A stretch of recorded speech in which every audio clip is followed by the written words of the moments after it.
Excellent. Okay, I think we're there. Hi everyone, this is Thomas Newman of Viva Financial Tuition, and I'm joining Kelly Davison for this Hi everyone. OCS webinar. So Kelly, I see the attendees are pouring in now. I'm seeing some familiar names, and I think we have people joining from all over the world as well. So different time zones. In some places it's late, some places it's obscenely early. So we're very grateful that you're joining on a Saturday morning and giving up your time to be with us. So I think it's going to be a really useful session. So Kelly's going to go through some slides with you very shortly.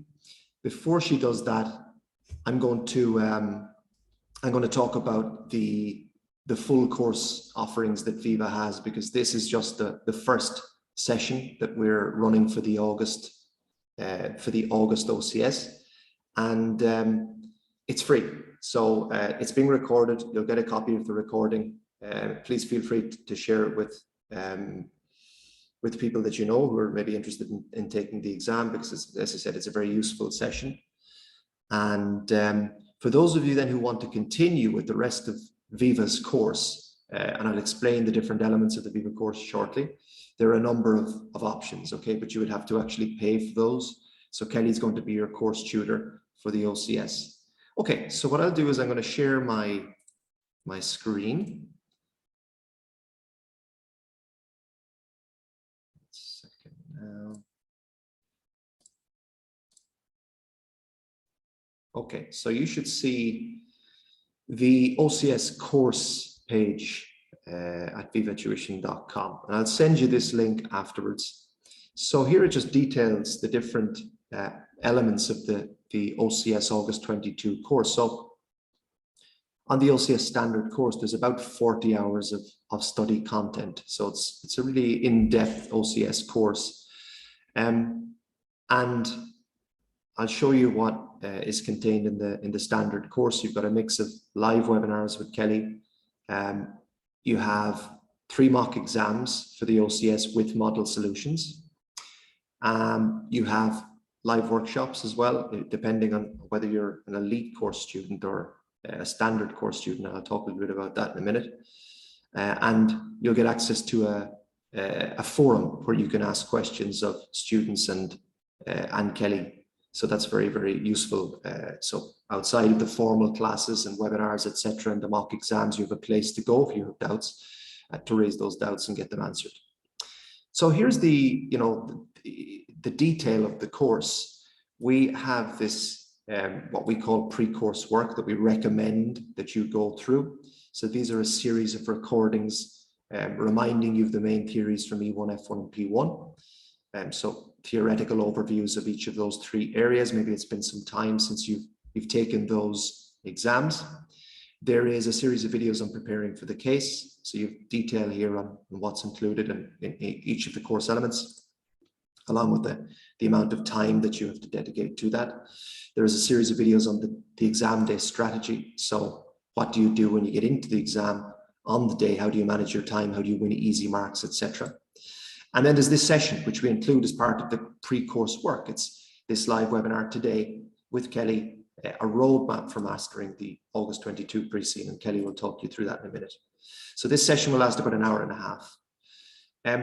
So you'll see then as well, for each segment of our course, there's an estimate of the amount of time that you need to dedicate to each part. So this pre-course work takes up about 7.5 hours.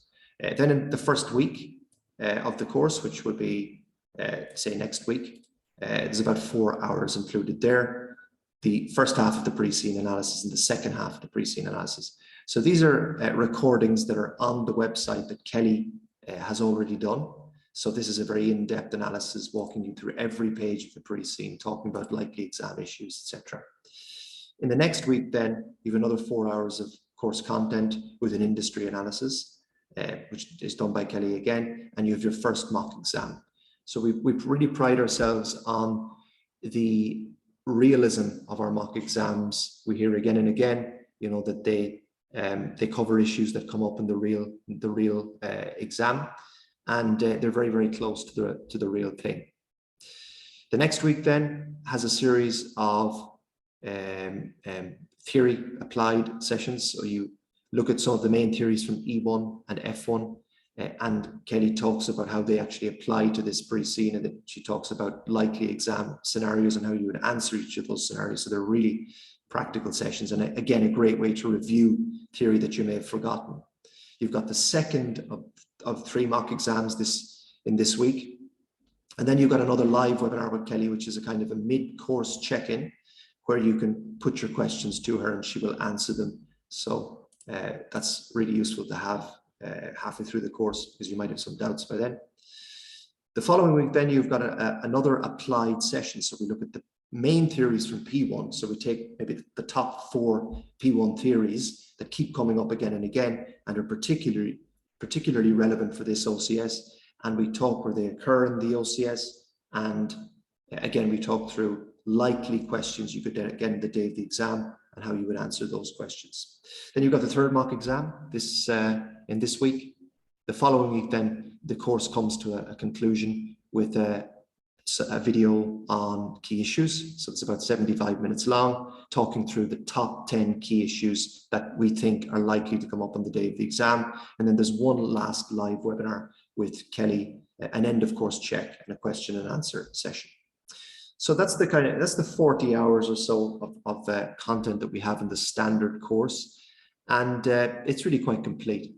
And Kelly, as I said, is your main tutor. You've got a mix of sort of live sessions and recordings that have already been done. There are mock exams, there's theory, there's pre-scene analysis, there's real life industry overview, etc. So really, really complete.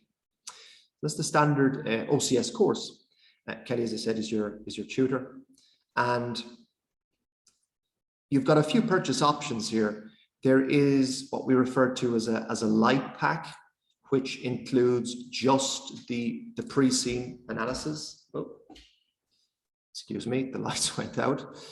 So you've got with the light pack, you've got pre-scene analysis. So this is Kelly walking you through every part of the pre-scene, each page. It's about 4 hours of content there. And you get the 3 mock exams with model solutions. You can get that for £99, okay?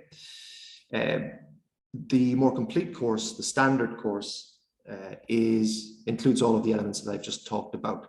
The pre-scene analysis, the mock exams with model solutions, the E1, F1, P1 applied lectures, the key issues in industry analysis, the objective review lectures, etc., etc.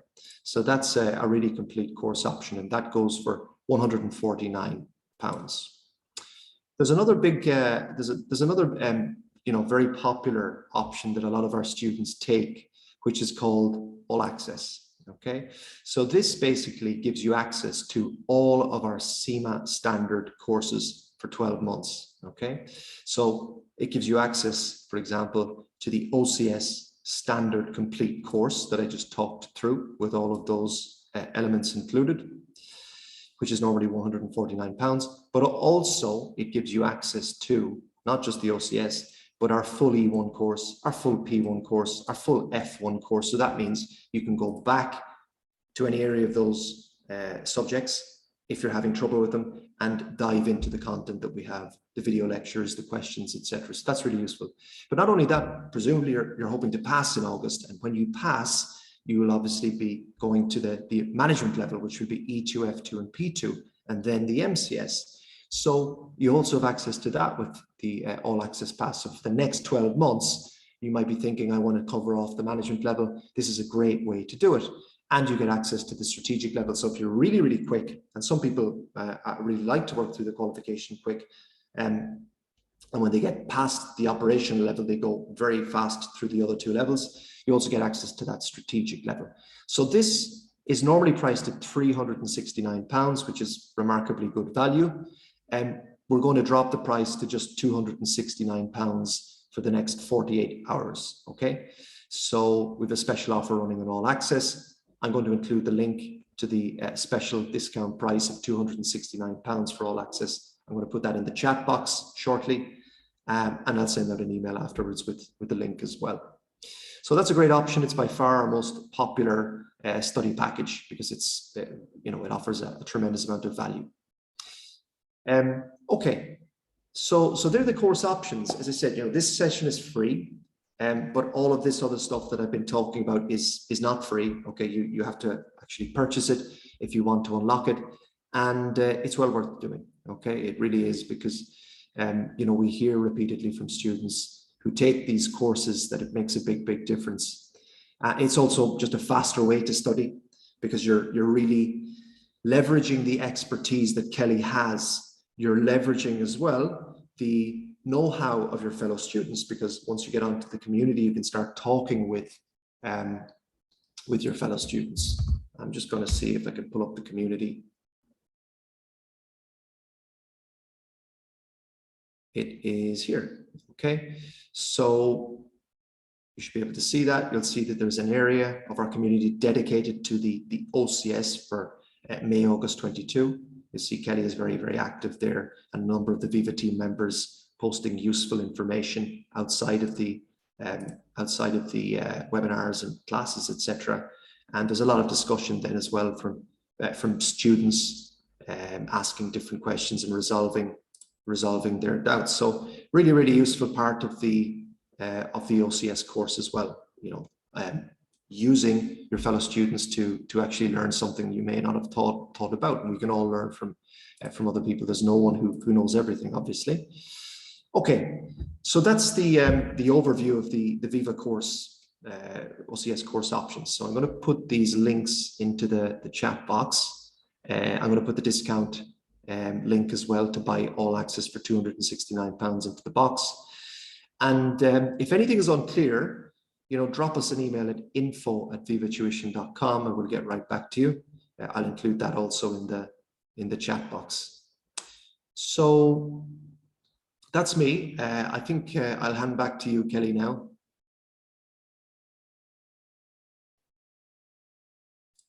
So I'm going to stop sharing. Okay.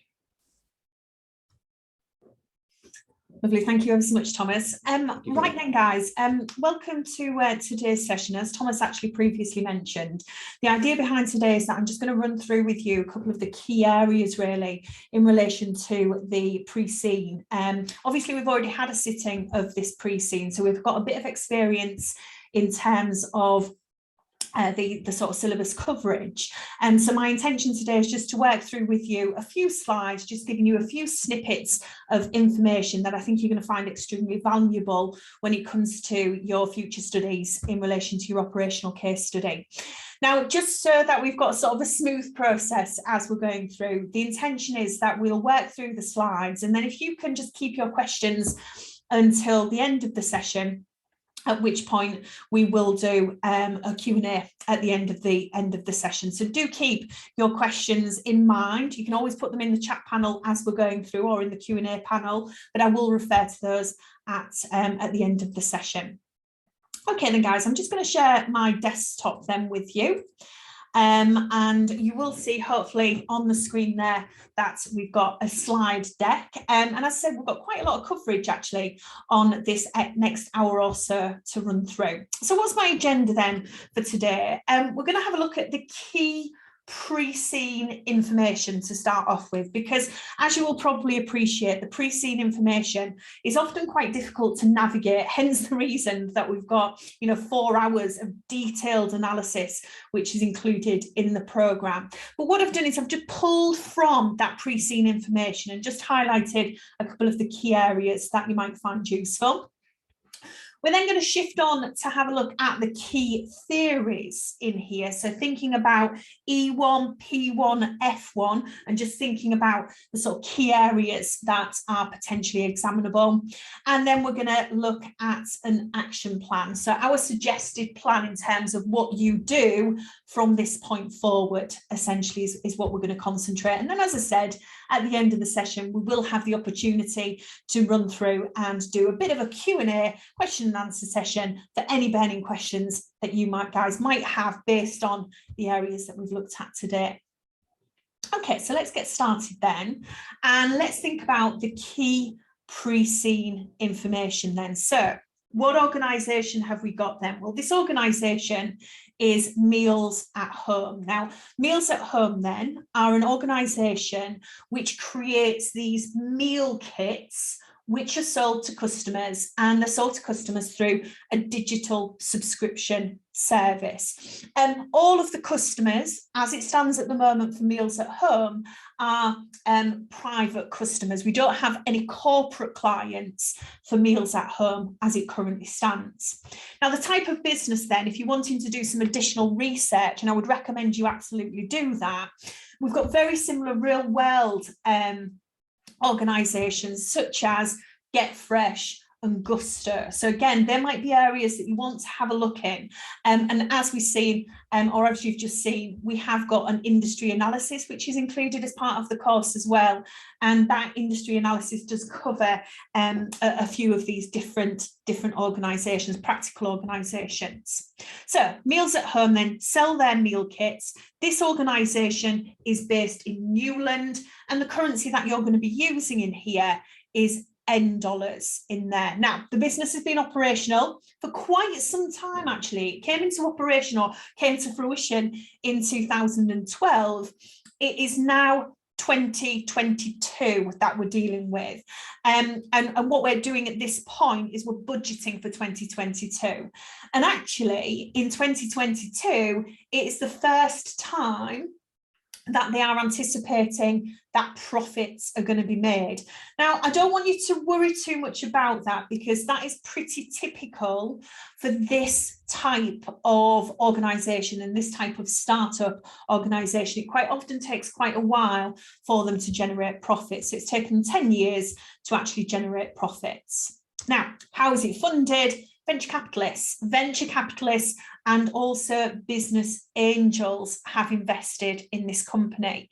Now, what you've got to consider in here, guys, is that there will be some additional sort of pressure in relation to the venture capitalists predominantly in achieving certain targets. That's ultimately the key in here. So there is going to be pressure on us to actually hit these targets that we mention in our budget setting process.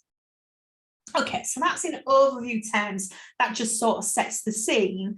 Let's now drill down into this a little bit further and think about the operational key points and key issues.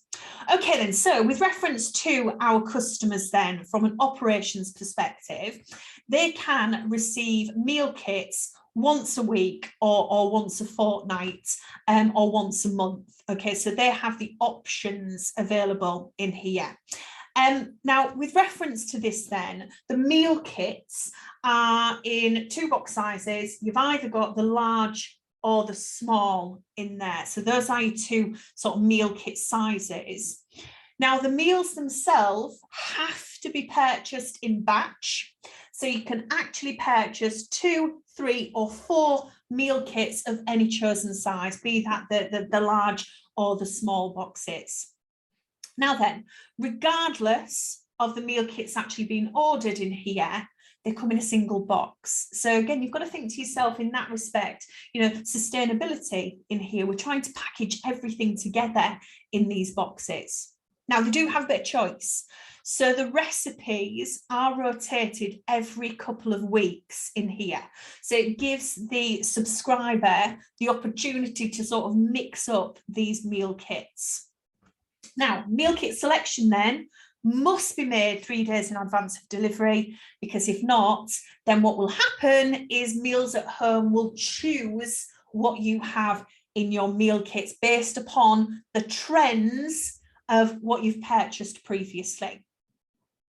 Okay, so that's the operational side of things. We've got the subscription service, we've got the different sizes of products in there, and we've also got the different number of meals as well. Now, let's think about the products in a bit more detail.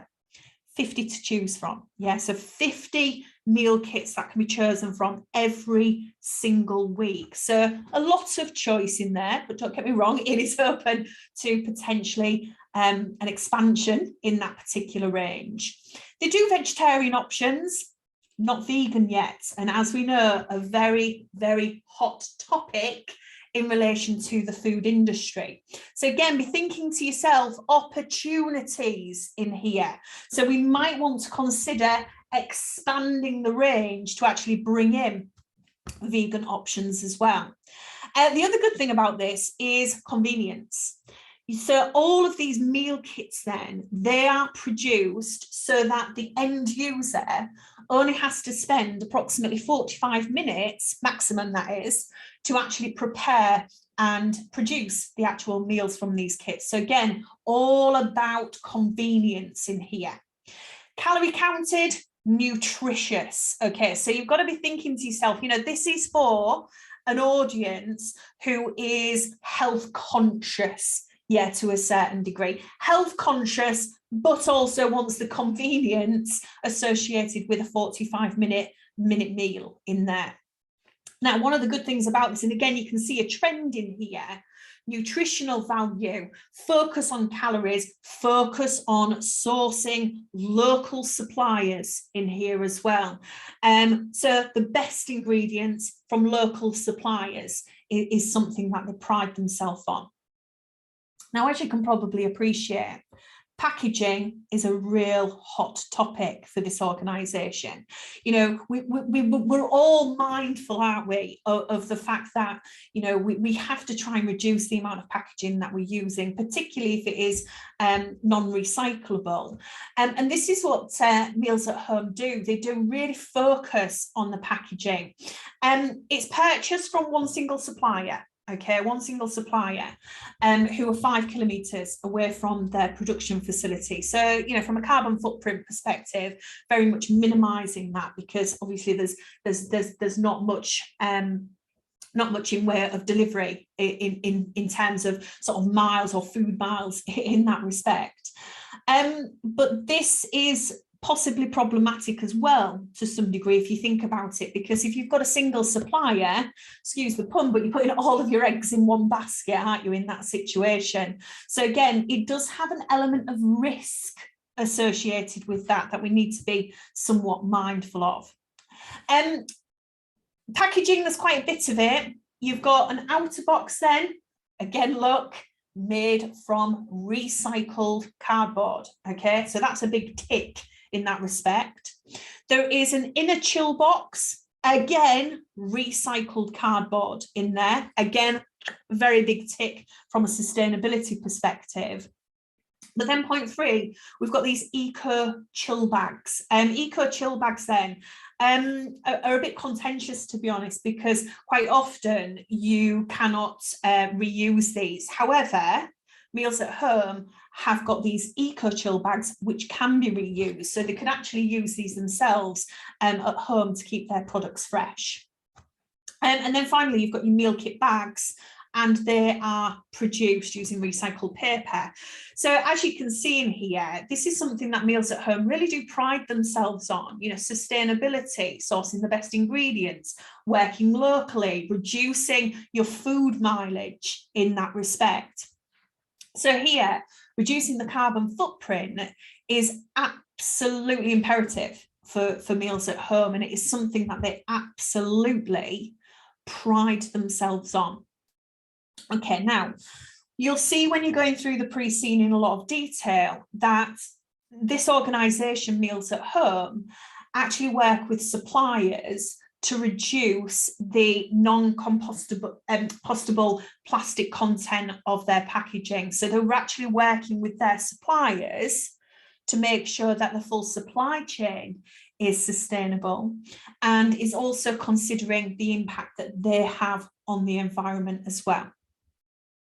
Okay, so from a purchasing perspective then, as you can probably appreciate with these meal kits, the actual ingredients themselves will come from lots of different sources, and they will be sort of categorized very, very differently. So you've got sort of three different categories in here. You've got the long life ingredients, you've got the fresh ingredients, and you've got the chilled ingredients in here, all of which have all got to go into one of those package boxes. Yeah, so we've got to be a bit clever about the way that we do this. Now, as you can probably appreciate, long life ingredients, those are going to be purchased in bulk, because they can be used in a variety of different recipes. And also, if you think about it, if we're buying in bulk, it means that we're probably going to be able to take advantage of economies of scale, discounts on bulk buying. But again, the problem that you've got is, yes, these are long life ingredients, but they will still have a shelf life. So we need to think about sort of perishability in relation to that. Obviously not as much of a concern as it would be for your fresh ingredients. So as we said then, bulk buying discounts or economies of scale are going to be achieved by doing this. Second then is fresh and chilled ingredients.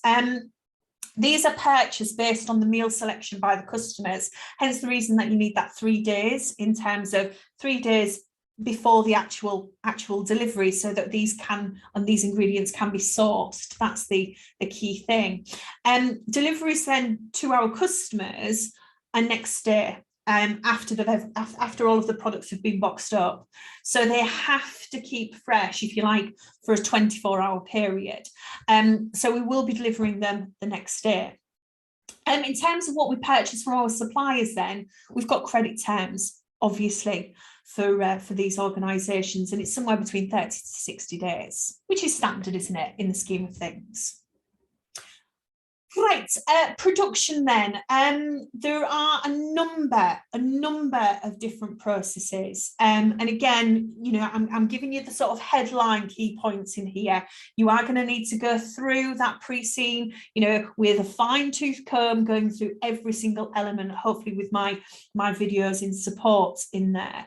But these are the main processes in here, and it goes into a lot of detail in the pre-scene. You've got herb and spice packet production. You've got the meal kit bag production.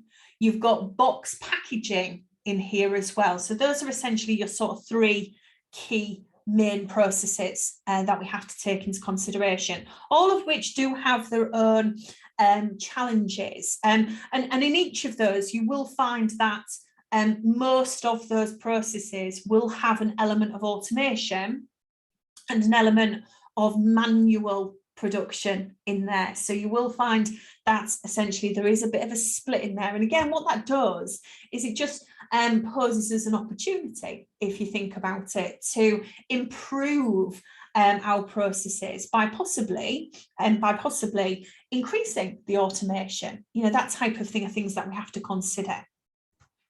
Okay then, so what happens in the process then? And again, this is very much summarised. Box packaging starts with a label, and that label contains a unique barcode, and that barcode is placed on a box.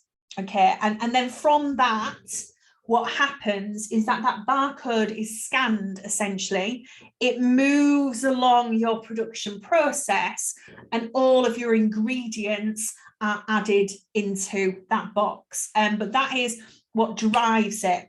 So the customer places the order, that generates a barcode, that barcode is put on the box, that box is then scanned, and then products are actually entered into the actual box itself.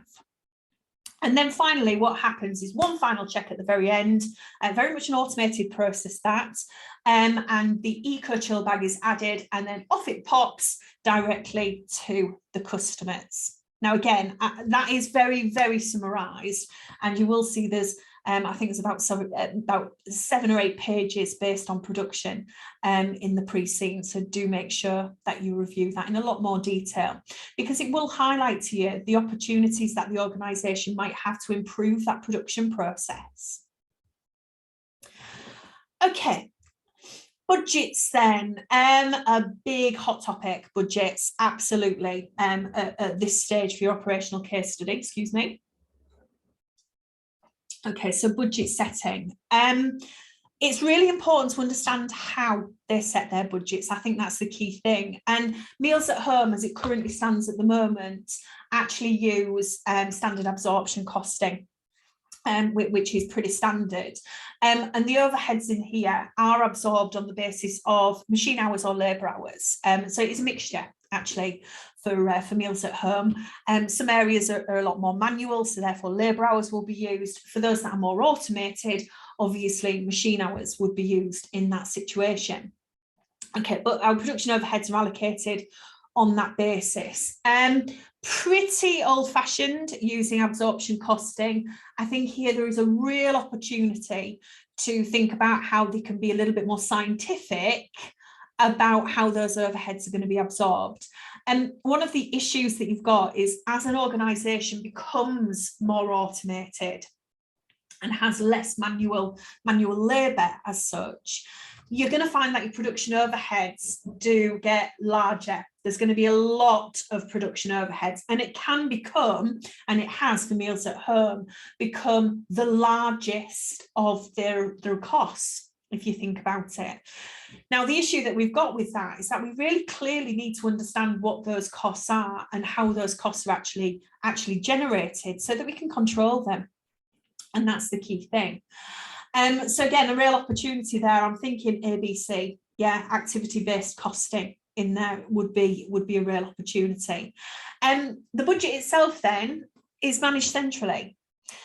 So when we talk about something being managed centrally, the key thing to note in here is that means that you're going to be in a situation where you've got a top-down budget setting process. So that top-down budget setting process then means that, you know, your senior managers in the organisation, they actually set the budgets and they impose them on the less senior managers and on the actual teams itself. It could be argued that that might not be as efficient as it could be if you allocate some responsibility to the people on the ground actually making the decisions. So it is currently centralised. Again, a real opportunity in there to possibly change that. In terms of the profit, remember 2022 is the first year that they're anticipating a profit in here, and they're anticipating a profit of $2.1 million in here. That's quite a big shift actually, and we'll see some more numbers in a second.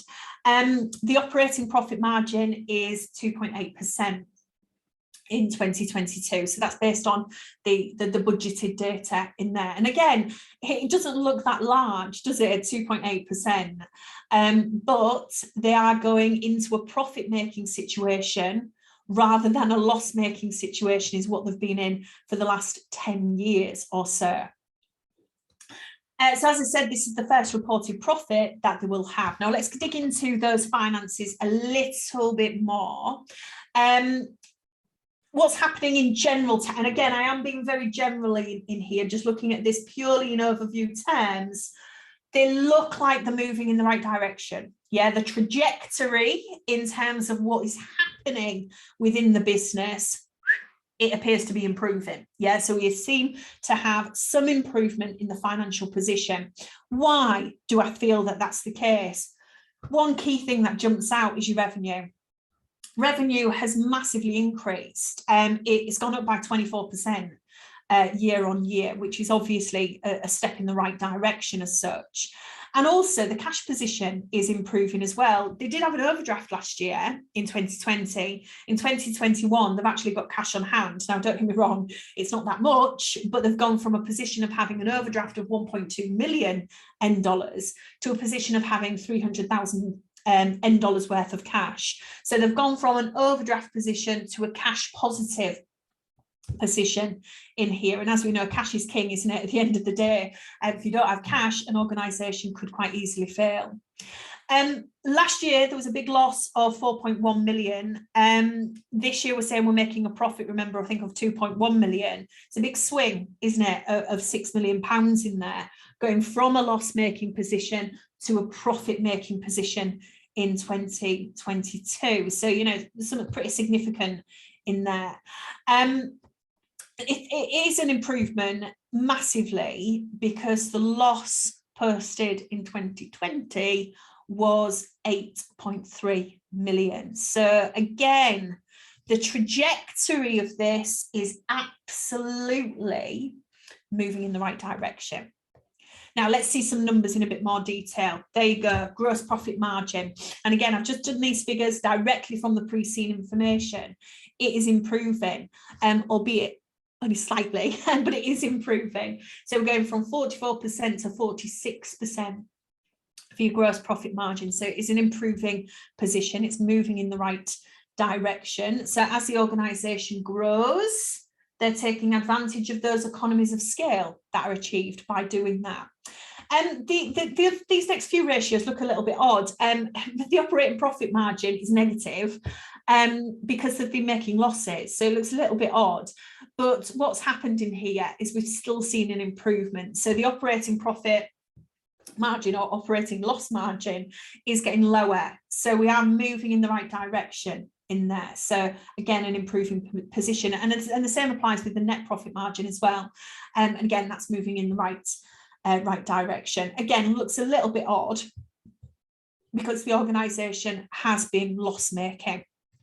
Now the cash conversion cycle then, that is a declining position in here. So again, looks a little bit odd because it is negative in here, but it is a declining position. What that means is how quickly they convert into cash. That's the key thing. So it looks a little bit odd, that one. And we can see the gearing has improved as well.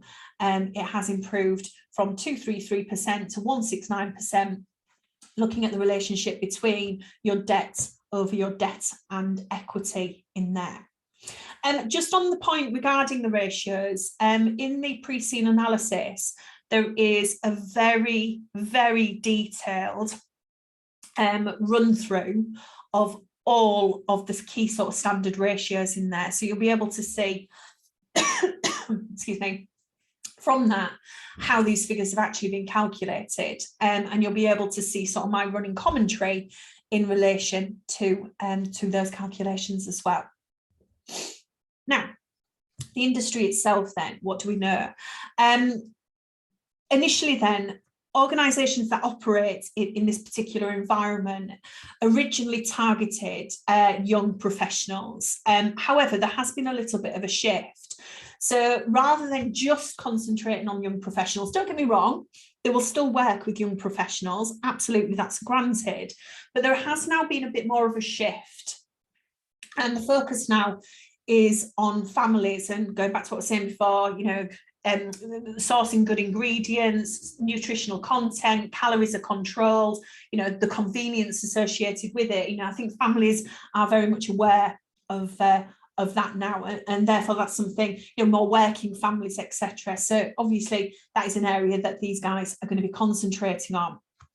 Now, within the industry and the environment in which we operate, there are 6 large companies in Newland that are operating on this basis.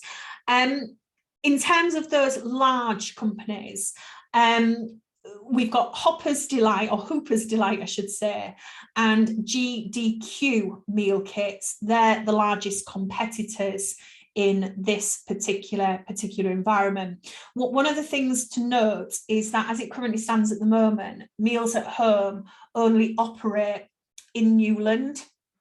Yeah, they don't operate elsewhere, whereas these organisations are international organisations, and they actually distribute their meal kits in a number of different countries. In terms of growth, it has started slowing down.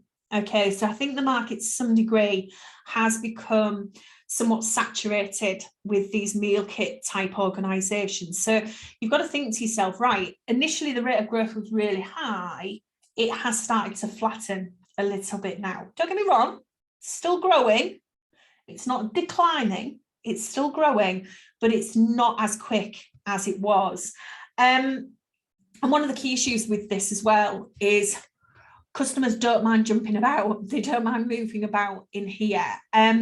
Customer loyalty is a bit of an issue in here. And the reason for this is that competitors are quite aggressive in their pricing strategy. That's the key thing. And they're quite aggressive with the competition in there. So we've got to do something to remain competitive. That's the key thing. What do they do then to make us competitive? Promotional discounts are often used, and they're very, very heavy promotional discounts as well. As you can see there, promotional discounts are often 50% for the first box and then 30% off the next 2 boxes. So it's highly likely, guys, that for these first 3 boxes, they're actually selling them at a loss. You know, if you think about back to it, what we was talking about before, you know, we had a gross profit margin, didn't we, which was about 43%. So if you're giving 50% discount, then you're not making any profit on those first boxes in there. And this is what the issue is with loyalty, because if we're doing that at Meals at Home, so are our competitors. You know, Hooper's Delight is doing exactly the same as us. So therefore we have people sort of jumping from one provider to the next. The second sort of key supplementary point in here is AI, artificial intelligence, and robotics are increasingly being used in the industry. That doesn't come cheap. Okay, it doesn't come cheap. It's going to be quite a lot of upfront investment in relation to this, and it'll have to be managed appropriately as well. So you've got to start thinking to yourself about how disruptive technology might help an organisation such as Meals at Home. And you will find, if you're doing a bit of research on the internet and looking at, you know, HelloFresh, for example, who is a prime example of this type of organisation, that they do have a lot of automation in the process to improve efficiency. That's the key thing. So that, as I said, doesn't come cheap, but I think it is a necessity for this type of environment. Now, a prime example of this would be the fact that they're using things like weather mapping software or robotic arms in the production process, chatbots on the website. You might be thinking to yourself, well, weather mapping software, how's that going to help? Well, remember, we've got to deliver these products to our customers, and we could use the most efficient route in relation to that based on the weather conditions that we might have. I've already talked about this quite extensively, I think, previously, but they really do take their commitment to sustainability very, very seriously. They're not just greenwashing in relation to this, they're taking it very, very seriously. So their sourcing of their packaging, the sourcing of their ingredients and their produce really is important to them. Because of their carbon footprints. So, you know, in that respect, then think about how they could improve that even further. Now, what I'd like to do is just throw out there a few sort of potential scenarios now. Now, again, I've got to just caveat this, that obviously we don't know what is absolutely going to be in the exam. Obviously, we've got lots of experience. My experience now is near enough 20 years of teaching and being involved in this type of case study or equivalent. So from our experience, these are the types of things that potentially could be presented to us. Meals at Home, they might potentially launch new products. You know, I've talked already about the fact that they don't have a vegan option as it currently stands. You know, they don't have options in relation to specific dietary requirements. So, for example, you might be in a situation where you might have a celiac issue, or you might be in a situation where you want to buy halal products. You know, those are specific requirements which are not at the moment accommodated for. So in that respect, new product offerings or new developments could be something that Meals at Home embark on. Secondly, and I think I've already alluded to this, is they could go out of the Newland region. Yeah, they could move to a new region outside Newland and replicate what they're currently doing. That in itself, though, does put some additional pressures on them, particularly from a sustainability perspective, because it might not be appropriate for them to use the same production facility, if you think about it, because of the fact of the sort of food miles and things like that would be incurred. So that might require a significant investment, particularly in things like non-current assets.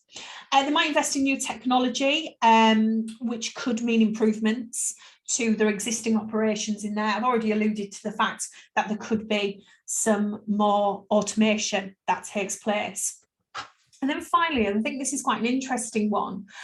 Currently, we are in the B2C market, so business to customer in here. We're not in the B2B market, which is business to business.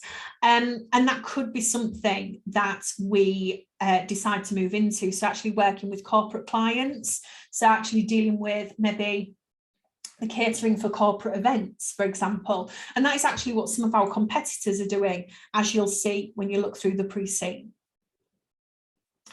Okay, so as I said, that was a brief review of the pre-scene, and I just want to stress that there is a lot more to the pre-scene. So you are going to have to sort of immerse yourself in that. But that, I think, gives you a few of the key points that you can also refer back to later. Now, key theories then is an area we're going to look at now. We've got to be really careful with this though, and I do have to caveat this again. We're going to be looking at the operational syllabus areas that could be tested. However, what I really do just need to stress is that absolutely anything from E1, P1 and F1 is examinable. Okay, absolutely anything. So again, we've got to be very cautious here. You know, I've answered a question earlier on today about, you know, do the mock exams cover everything? Do the mock exams cover areas that will be in the exam? Again, we don't know. You know, we've got the experience, and we can use our experience to give you our thoughts in relation to this, but you really do need to make sure that you're clear on all of the syllabus content in here. And I do appreciate that some of you may have exemptions from E1, P1 and F1. It's an exemption from the exam. It's not an exemption from the knowledge. That's the key thing. So you do need to make sure that you are running back through and having a look at the areas covered in each of those 3 syllabi to make sure that you're comfortable with it. I would absolutely not recommend a strategy of excluding topics that you think are difficult. And I would definitely tell you that you must make sure that you build into your study plan the areas that you have previously struggled with. I think it's really, really important. So make sure, and again, I'm stressing the point again, please make sure that you play it safe and you cover all areas of E1, P1 and F1. It's absolutely imperative. Now, what I've done is I've just pulled together a few areas in here that, you know, this will be your starting point in terms of revision. Yeah, this will be where you start, where you say, right, if I'm going to start looking at P1, bang, bang, bang, bang, bang, these are the areas that I'm going to concentrate on. Okay, now, P1. Very, very heavily tested in the operational case study paper. So please be mindful of that. P1 is very much the driving force behind this particular exam, and there's a lot of emphasis on P1 content. Key areas then, that might be a starting point. Budgeting types. Okay, so make sure that you are absolutely comfortable with the different types of budgets. So for example, activity-based budgeting, zero-based budgeting, incremental budgeting, rolling budgets. Okay, so all the different types of budget setting processes is absolutely key. Think about budgeting behaviours as well. So what I'm talking about there is thinking about things like, well, we've already alluded to it earlier on today, imposed budgets and participative budgeting is important in there, so definitely key.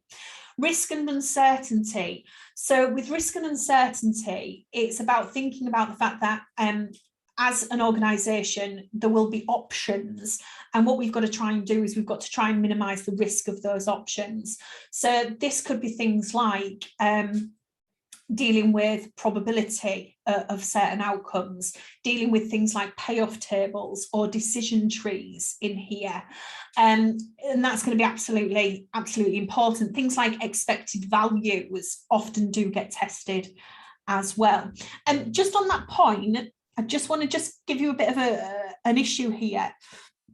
Remember, at this stage, of operational case study, you are a finance assistant. You're not the strategic leader of this organisation. So you're not going to have to make decisions. What you're going to be doing is you're going to be providing information for that decision to be made. Yeah, so that the decision maker can make the decision. So you'll have to analyse the information that's presented to you. That's the key thing. You won't have to draw conclusions for it.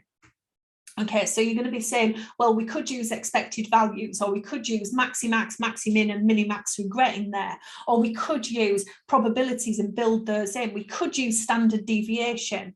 And those are the types of things that you're going to be assessed on. As I said, you don't make the decision at all in here. You are there to provide the information for the decision to be actually made. Now then, a hot topic, variances.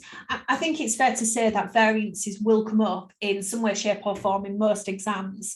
And they're tested very differently actually from what you see in P1, because in this exam, you're going to do very few calculations, believe it or not. Quite often the calculations are actually done for you. And that would be prime example when you're dealing with variance analysis. So what you're going to be presented with is a summary of some of the variances which one of your colleagues has actually produced. And basically what you'll have to do is interpret it. Yeah, so you'll have to interpret it, you'll have to explain what those variances actually show you in there, as opposed to doing the calculations. Okay, so it's examined very, very differently. Digital costing, hot topic. Okay, hot topic in there. Understand what digital costing is, understand the process, and understand when you think it would be appropriate to use it. ABC, activity-based costing, comes up all of the time. Again, think about it. Meals at home currently use absorption costing.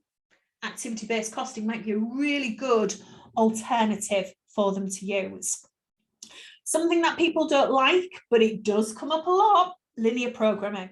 Okay, linear programming, using a graph, interpreting a graph with linear programming incorporated in there. And we do often see what if analysis as well. Okay, so those are your key P1s. And again, just to reiterate, this list is by no means exhaustive, but these are the ones that you might want to start with to make sure that you're comfortable with them.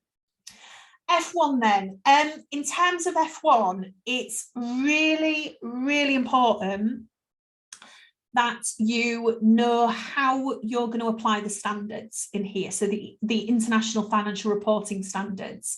So you need to know what the rules are associated with those and how you are going to apply them. Okay, so the key theories then, IFRS 16, IAS 16. Remember, IFRS 16 is leases.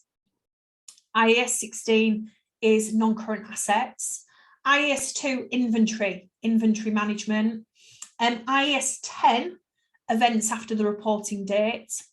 IFRS 5, we see this loads. IFRS 5 is assets held for sale and discontinued operations. We haven't covered discontinued operations as such, so it's predominantly dealing with assets held for sale.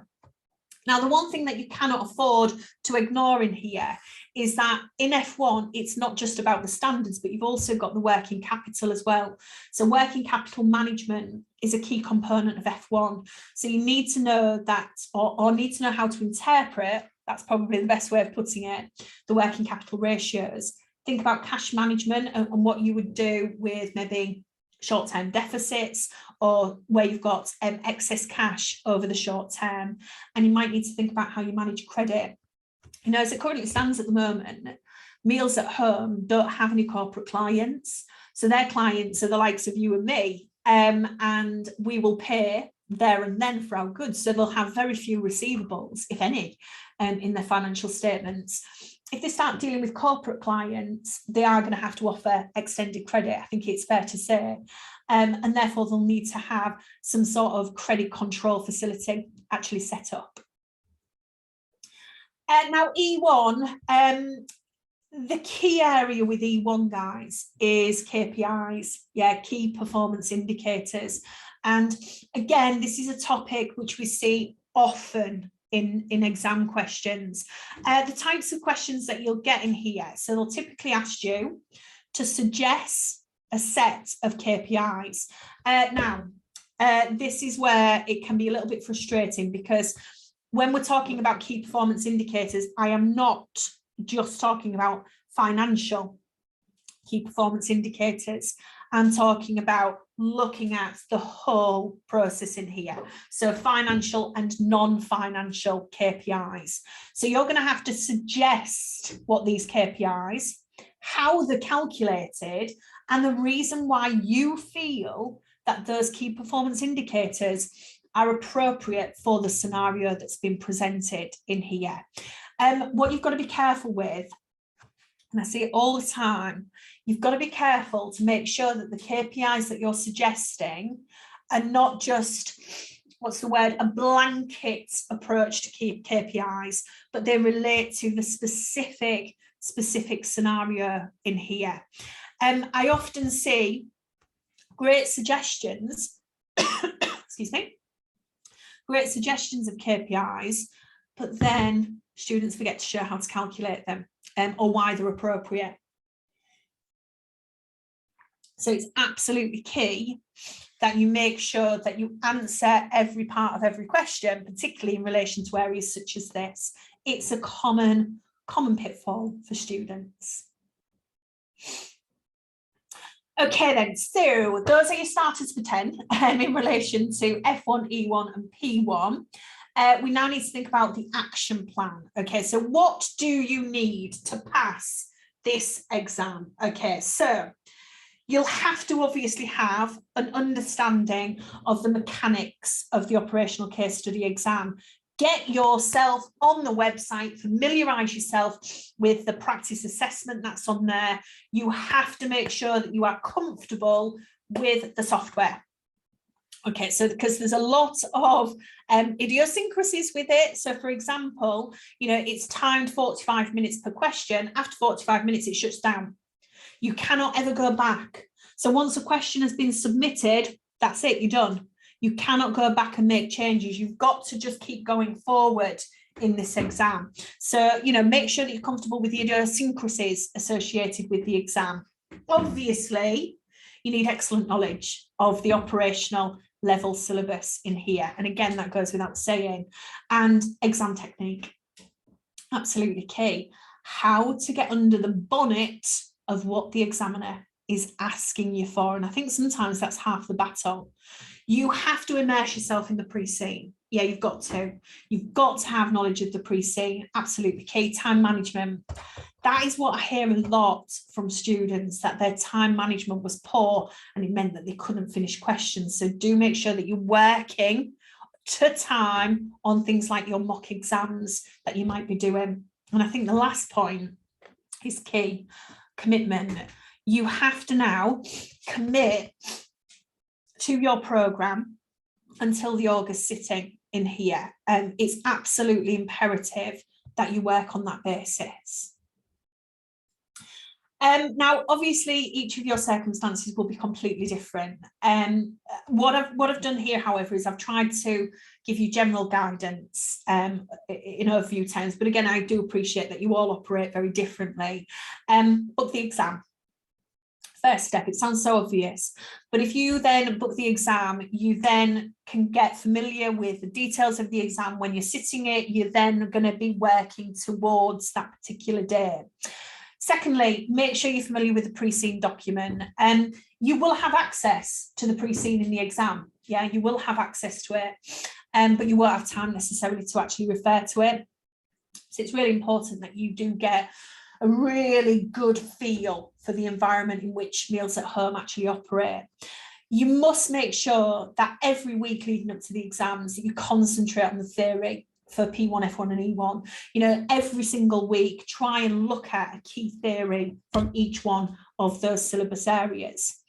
I cannot stress enough how practice questions and mock exams have to be completed in here, guys. Absolutely. You must make sure that you are undertaking question practice. If not, then you won't get through this exam. And I can say that for a fact. So the mock exams are imperative for you to complete, get a really good feel for the style of questions that you've got. It really does then form a basis for you to assess your weaknesses and then go, that's my weakness area. I'm going to revise that. I'm going to look at the theory associated with that. So keep the momentum going. That's it. Commitment, keep the momentum going and make sure that you're updating your knowledge on a very regular basis. Practice makes perfect. You've got to make sure that you are practicing exams based around this pre-scene. Making mistakes is fine. Students often say to me, do I have to do the mock exam? And my sort of response to that is, why wouldn't you? Why wouldn't you do the mock exam? Because at the end of the day, this is your opportunity to make mistakes before the actual exam actually comes upon us. It's part of the learning process. If you don't know what you don't know, then obviously you're going to be struggling in the exam. So please, please, please, please make sure that you're looking at past papers. So what is the cycle? Understand your theory. Absolutely. P1, F1, E1, look at the syllabi in relation to those three. Make sure you're recapping on the pre-scene on a regular basis. Apply that theory. Try past exam questions, mock exams, test your knowledge. That, for me, is the most important step of the process. Evaluate your feedback. Get that feedback from a third party. Get your mock exams marked if you possibly can, and try and understand your weaker areas and then implement it. Yeah, so it's this control loop. And as you can see there, it's sort of ever evolving, isn't it, in that respect? So understand the theory, apply the theory, evaluate, implement, understand, apply, evaluate, implement. And we keep going through that whole process. So in summary then, this is a passable exam. I think it's fair to say from the get-go in here. If you practice, if you prepare in advance, you will be absolutely fine in this exam, trust me. If you feel ready, consider drafting a study plan and book your exam in, is what I would say. Start by revising the syllabi and reviewing your pre-scene, hopefully using my analysis in relation to that as well. Ensure you're practicing questions. It's a massive part of your study plan. And take time to review your performance in here. Look at mock exams, analyse where you can improve, and obviously that will have a significant impact on the way that you study. And then finally, just to say good luck, this is a good exam. And I think once you actually immerse yourself in the exam and the type of exam that this is and how very, very different it is from the other operational level exams, and once you embrace it, not fight it, then you will find that you actually enjoy this type of exam. Okay then guys, so that was sort of a few of the key areas that I wanted to go through with you today, and now's an opportunity for us to just run through some questions. So I'm just going to open up the chat panel, if you can bear with me for 1 second. I'm just having a look through the chat panel in there and seeing if there is anything. Bear with me. In terms of the presentation, yeah, the presentation will be made available to you, as Thomas has rightly said on there. Where will it be shared? It'll be shared on the Viva website, if I believe is right, and it will also be emailed to you as well.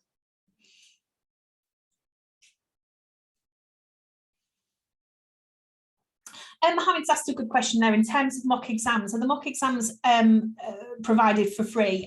Mock exams are not provided for free, Mohammed.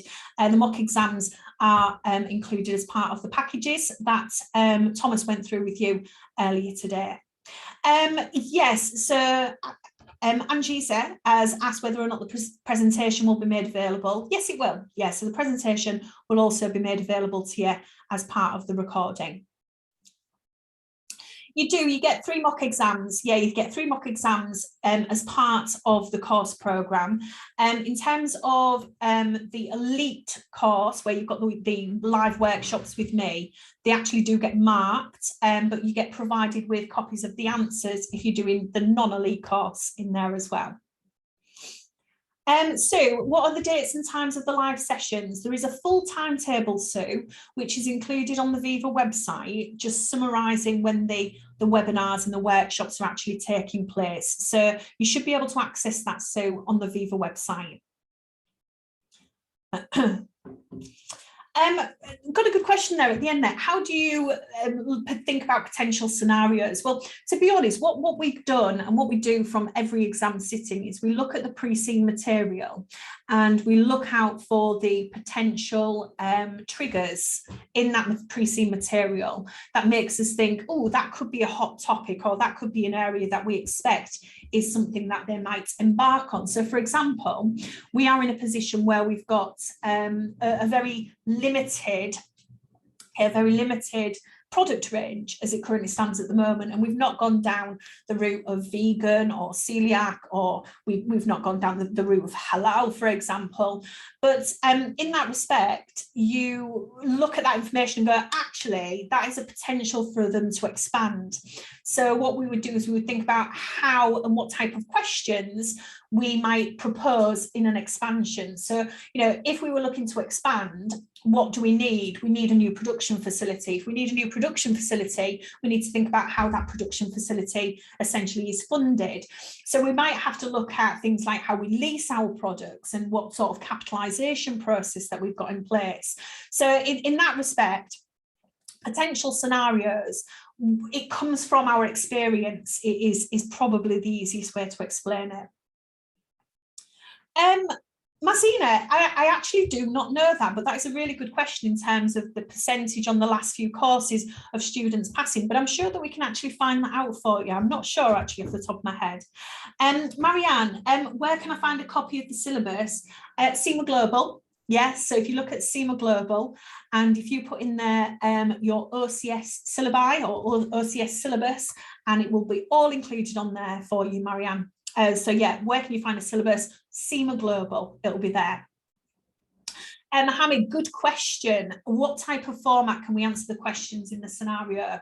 Quite often, what you're doing, Mohammed, is you are responding to a question which has been proposed to you. So for example, you get obviously a pre-seen, but you'll also get some new material on the exam day as well.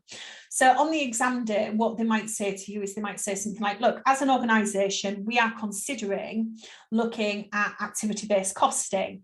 And then you might then be asked to explain what you understand about activity-based costing. So in that respect, what you might be doing, Mohammed, is you might be responding in an email, for example, to your manager in there. So that might be the way that would be presented. So it'll be a report, or it'll be an extract from a report, or it's normally an email or something along those lines that you have to construct. Really good question, actually, Suzanne. Could questions that were tested in the May sitting reappear in the August sitting? It's unlikely, Suzanne, but that doesn't mean the topic area wouldn't still get examined. So, for example, you know, if variances came up in that previous sitting, it's highly likely that we will see variances again, albeit you might have fixed overhead variances when you had maybe sales variances in the previous sitting in there, Suzanne. So hopefully that answers your question.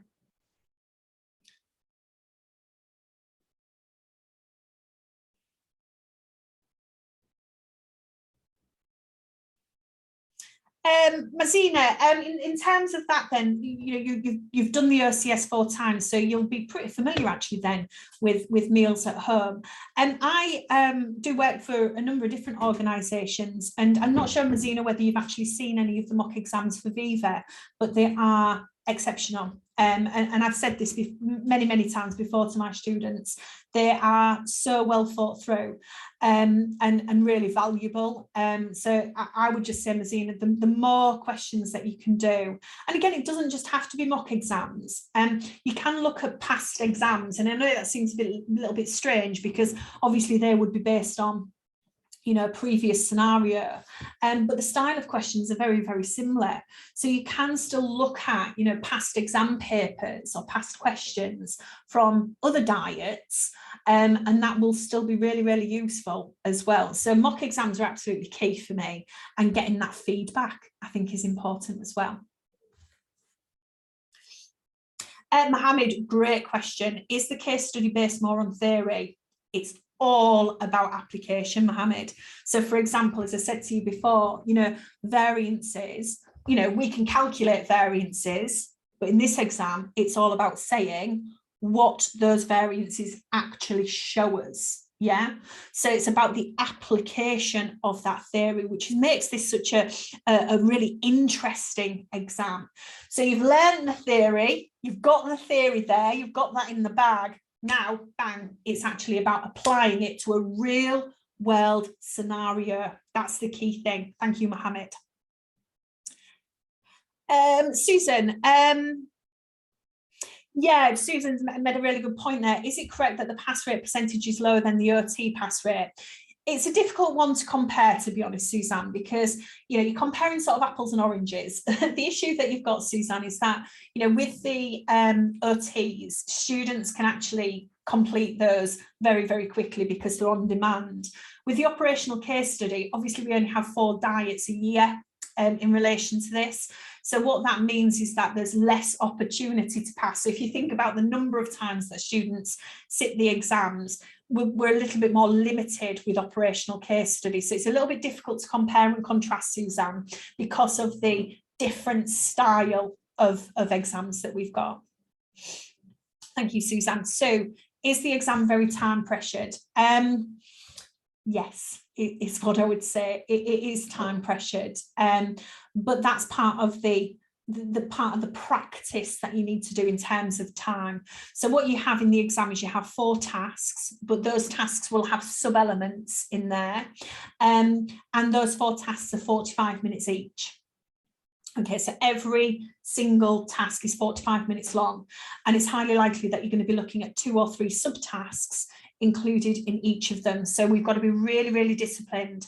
Now, the good thing regarding that, though, and this is, I think, is really fair, Sue, is that in the exam, they give you a percentage of your time that you should be spending on each of the subtasks. So it might be that you've got part A, B, and C. Part A, they say 50%, part B, 25%, and part C, 25%. So they're actually indicating to you, so what you should be doing and how much time you should be spending on those areas. Does that answer your question in there, Sue? Bella, would you suggest doing the exam at home or in a test centre if possible? It's entirely up to you, Bella, I would say. I think you've got advantages associated with both of them. I think that's the key thing.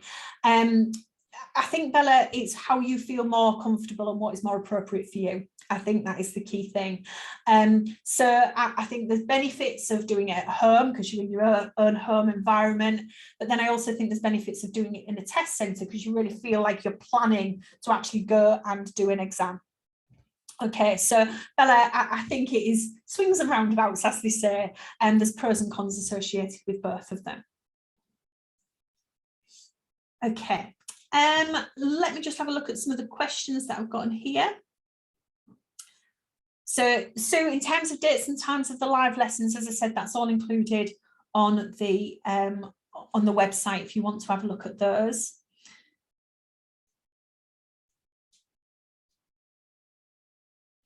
Bella, I've just seen your question there. So this is the first time that you've done a case study exam. Yeah, it is very different. It's very different. But I'll tell you what, Bella, a lot of students get to the point where they prefer it. Because if you think about it, with this exam, you have got a real opportunity to explain what you've done. Whereas in the OTs, your objective test questions, what you're doing in there is you've got the answer right or wrong. Here, what you're doing is you're interpreting, you're adding a lot of colour to your answers in there.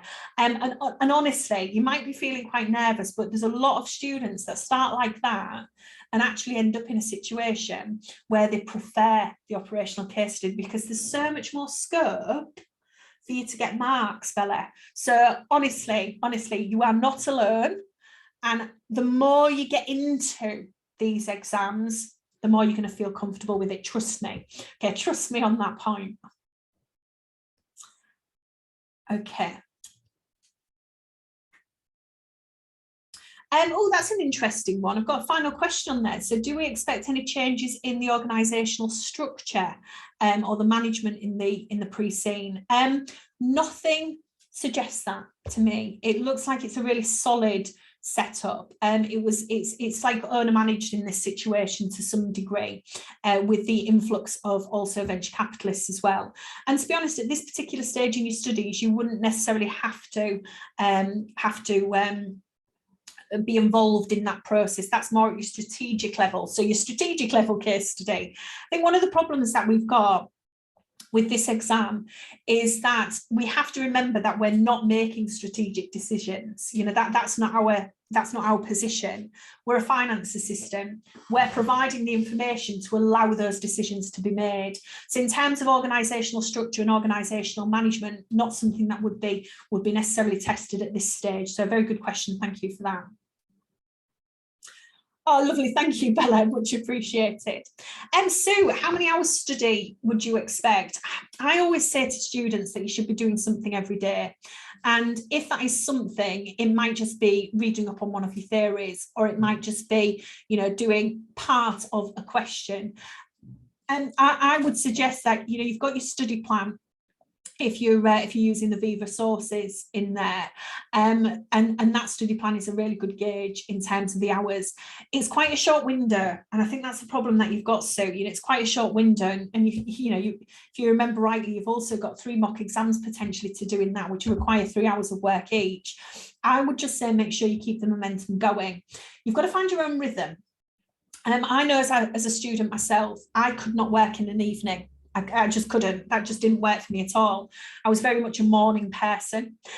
So I would get up really, really early and do a couple of hours before work, and work all day and then not do anything on the evening. But then on a weekend, I would do exactly the same. I would get up really early on a Saturday and a Sunday, and I would do a few hours in the morning, but then still have a life in the afternoon.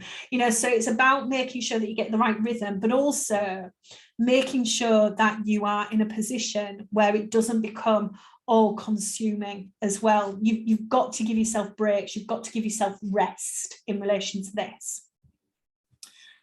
Mohammed, really good question. Is OCS based on short-term decision-making and planning? Spot on. Yes, spot on. It's all about the short term. So you're not going to be dealing with strategic decisions. Okay then, guys. Is there any other questions there?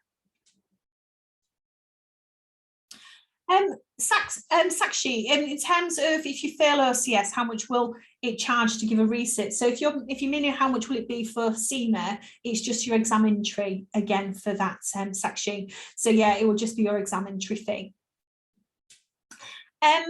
Right then, in terms of when the recording will be available, I believe it's going to get emailed out to you on Monday. Yes, it's emailed out to you on Monday. Bella, I know you've mentioned that there's no calculations in the exam, but I saw somewhere else that there might be some minor calculations. Could you explain that? Yeah, Bella, you're not going to have to calculate things like variances. You're not going to have to calculate things like the total absorption cost or something like that. But what you might have to do is let's say you're dealing with relevant costing. Yeah, you've got a new product and you're looking at relevant costing principles. What you might have to do is not necessarily calculate what that relevant cost is. What you might have to do, Bella, is you might have to say what figures would be included as part of that relevant cost, or what element would not be included in there. So as I said, the calculations are very, very brief. Honestly and truthfully, you're probably going to be using this to calculate how much time you're spending on a question. And that's probably the only time that you're going to be using your calculator, honestly. Okay, so there is very, very few calculations. You know, we talked about ratios before.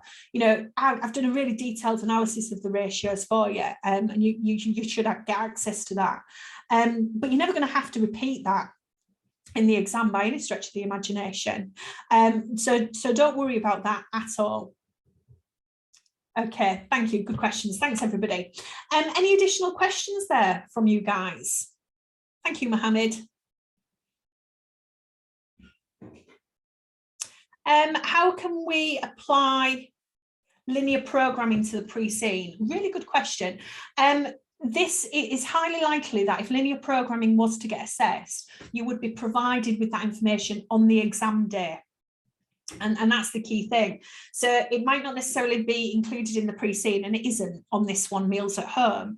But on the exam day, what they might say is, oh, do you know what? You're in a position where you've got a shortage of materials. Remember I said to you before that you've only got one supplier of packaging. Let's say that that supplier has a fire at their premises, which means that you have got limited packaging available to you. What you then might have is you might have limited time available because all of your staff are on strike or something along those lines. So what you will then be provided with is you'll be provided with a linear programming graph, and then you'll have to interpret the performance. So does that answer your question? Imaketsu, yeah. Renata, so if we buy the promotional package, it's advertised above, is there an option to contact the tutor if we're stuck? There is an open forum, Renata. Yeah, so there is an open forum, which I believe Thomas actually showed you earlier on today, didn't he, at the beginning of the session? And that's the way that you will contact your support team and your tutors, and also the team at Viva as well. Okay, thanks, Renata. Mazina.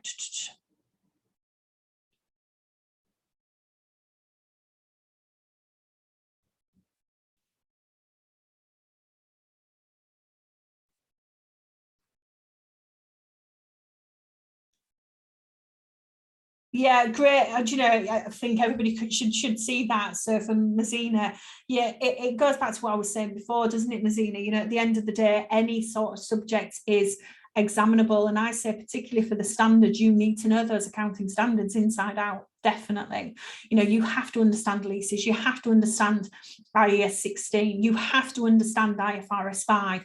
It is absolutely imperative that you're looking at all of those. So some really, really good advice from your own experiences there as well. Okay.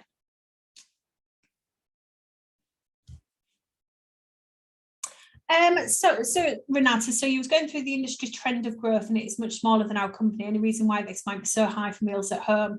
Renata, I think just to make it a bit more interesting, if I'm brutally honest with you, just to actually see this trajectory going in the right way, I think that's probably the reason for it. We've gone from a position of loss to profit, and I think that's the thing that we need to focus on in here, but we can't lose sight of the fact that the market is becoming somewhat saturated, and therefore we need to diversify possibly. Okay, so that's just maybe something to consider there, Renata. Okay.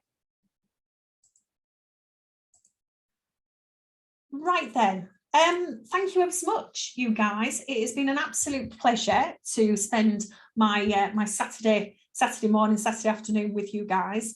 I do hope that we do get to catch up again at some point in your future studies. Hopefully I'll see some of you on our webinars, which are coming up in due course. And do please make sure that you're making use of all of the resources that Viva have got on offer for you. So please go and enjoy what is left of your Saturday. Lovely to meet you all, and I'll look forward to working with you in the future. Okay, take care, everybody. I'll see you soon. Enjoy the rest of your day.